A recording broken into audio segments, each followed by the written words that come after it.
السلام علیکم دوستوں، کبھی آپ نے غور کیا ہے کہ دنیا میں کچھ لوگ بڑے بڑے گھروں میں رہتے ہیں، مہنگی گاڑیاں، دولت، طاقت سب کچھ ان کے پاس ہوتا ہے، اور کچھ لوگ سادہ سی زندگی گزار رہے ہوتے ہیں، تھوڑی تنگی، تھوڑی آزمائش، لیکن خاموشی سے چل رہے ہوتے ہیں۔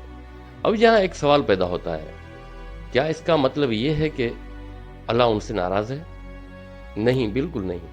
حقیقت یہ ہے کہ یہ اللہ کی ناراضگی نہیں، یہ اللہ کی حکمت اور آزمائش ہوتی ہے۔ اللہ پاک قرآن پاک میں فرماتے ہیں، دنیا کی چمک دھمک ہے نا، جو مال، جو آسائش، جو دکھاوا ہے، وہ اصل میں ایک امتحان ہے۔ اللہ پاک فرماتے ہیں کہ ان چیزوں کی طرف اپنی آنکھیں نہ اٹھاؤ جو ہم نے کچھ لوگوں کو دنیا کی زینت کے طور پر دی ہیں، ہم تو انہیں اسی میں آزما رہے ہیں، اور تمہارے رب کا دیا ہوا رزق اس سب سے بہتر بھی ہے اور ہمیشہ رہنے والا بھی۔ ذرا سوچئے، جو چیز چند دن کی ہو وہ اصل نعمت کیسے ہو سکتی ہے؟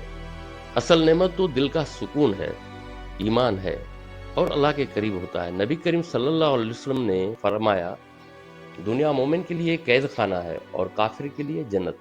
یعنی مومن کی یہاں ہر خواہش پوری نہیں ہوتی، خود کو روکتا ہے، صبر کرتا ہے، کیونکہ وہ جانتا ہے کہ اس کی اصل زندگی آگے ہے۔ اور ایک بات اور سن لیجئے جو دل کو بہت لگتی، نبی پاک صلی اللہ علیہ وسلم نے فرمایا، جب اللہ پاک کسی بندے سے محبت کرتا ہے تو اسے آزمائش میں ڈال دیتا ہے۔ اگر آپ کی زندگی میں کچھ کمی ہے، کچھ مشکل ہے، کچھ تکلیف ہے، تو ہو سکتا ہے یہ سزا نہ ہو، یہ اللہ کی محبت ہو۔ حضرت بلال غلام تھے، ظلم برداشت کیے، لیکن اللہ نے انہیں جنت میں بہت بلند مقام دیا۔ حضرت عائشہ رضی اللہ عنہا کے گھر کئی کئی دن چولہا نہیں جلتا تھا، لیکن وہ ام المومنین قیامت تک عزت پائیں گی۔